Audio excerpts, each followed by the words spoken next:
రంపచోడవరం నియోజకవర్గం పలు మండలాలలో వివిధ పంచాయతీలలోని గ్రామాలను సందర్శించి వృద్ధులకు వితంతువులకు ఎన్టీఆర్ భరోసా పెన్షన్ రంపచోడవరం ఎమ్మెల్యే ఎం శిరీషాదేవి పంపిణీ చేశారు. దీనిలో భాగంగా మారేడుమిల్లి మండలం దేవరపల్లి సున్నంపాడు గ్రామాల్లోని ఆమె పర్యటించి వృద్ధులకు వితంతువులకు పెన్షన్ నేరుగా పంపిణీ చేశారు. ఈ సందర్భంగా దేవరపల్లి గ్రామంలోని పలు సమస్యలు ఆమె దృష్టికి తీసుకొచ్చారు. రబ్బరు తయారీకి రోలర్ మిషన్లు అందజేయాలన్నారు. పంచాయతీలోని విద్యుత్ లో వోల్టేజ్ సమస్య ఉందని తెలిపారు. వోల్టేజ్ పెంచి ట్రాన్స్ఫార్మర్ ఏర్పాటు చేయాలన్నారు. దేవరపల్లి గ్రామంలో ఒక్కరే వాటర్ ట్యాంక్ కావడంతో తరచూ నీటి సమస్య ఏర్పడుతుందని దాన్ని పరిష్కరించాలని కోరారు. అనంతరం ఎమ్మెల్యే తిరుగు ప్రయాణంలో తొర్రూరు రామన్న వలస గ్రామస్తులు తమ గ్రామానికి రహదారి సౌకర్యం కల్పించాలని, రహదారి సౌకర్యానికి అటవీ శాఖ అభ్యంతరాలు తొలగించి రోడ్ నిర్మాణం చేపట్టాలని వినతి పత్రం సమర్పించారు.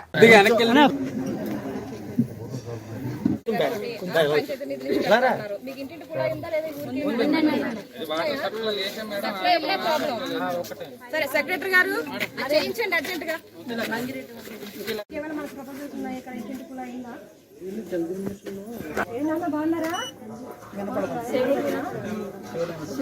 ఎమ్మెల్యే గారు ఎమ్మెల్యే గారు ఎమ్మెల్యే గారు ఎమ్మెల్యే గారు వాళ్ళ అబ్బాయి కూడా చనిపోయారండి. ఆవిడ కూడా పెన్షన్ లేదండి.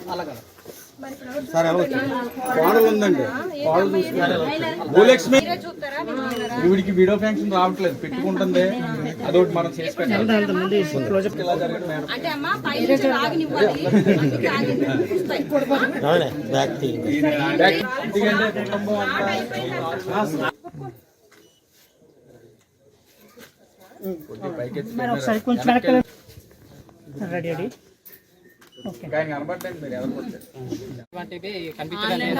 ఇప్పుడు పింఛన్స్ తీసుకోవడానికి కూడా కొద్దిగా అవకాశం లేకపోతుందండి. ఆ విధానంలో ఇప్పుడు బండిలు ఏవైనా కొత్తగా రీసర్వే జరిగింది, కానీ సున్నంపాడు అవ్వలేదు. ఇది ఆశవర్క నిమిత్తం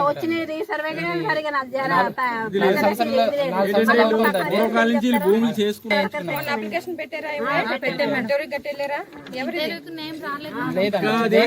మనకి ఇక్కడ పిల్లలు మేడం గారు ఆశవర్కరు టైం ఉందన్నట్టు మాట్లాడాము, అది నోటిఫికేషన్ ఇవ్వలేదు. దాన్ని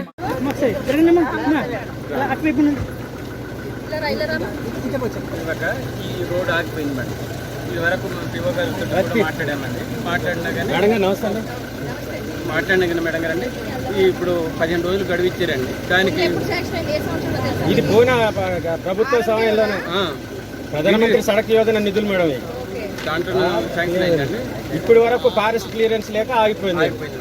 దాని గురించి దృష్టి కూడా తీసుకొని వచ్చారు కూడా.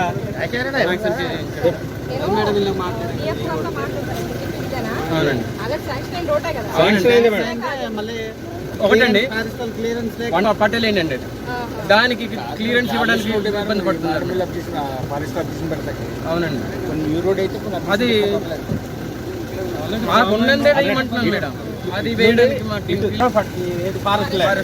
దానికోసం మేడం వెడల్పు కూడా చేయమనట్లేదు. రోడ్డు ఉన్న 4 మీటర్లు మాత్రమే వేయండి. మళ్ళీ ఈ గ్రాంట్ వచ్చింది, మళ్ళీ పోతే మళ్ళీ తేడానికి ఎంతో మంది ఎమ్మెల్యేలు ఉండాలి, ఎంతో మంది మంత్రి.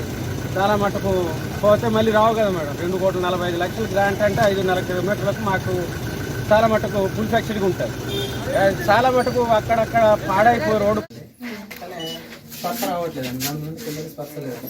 పంచాయతీ పర్మిషన్ ఎన్ని సంవత్సరాలు అవుతుంది? ఇట్లా అయిన కన్నా ఇంటికి పర్మిషన్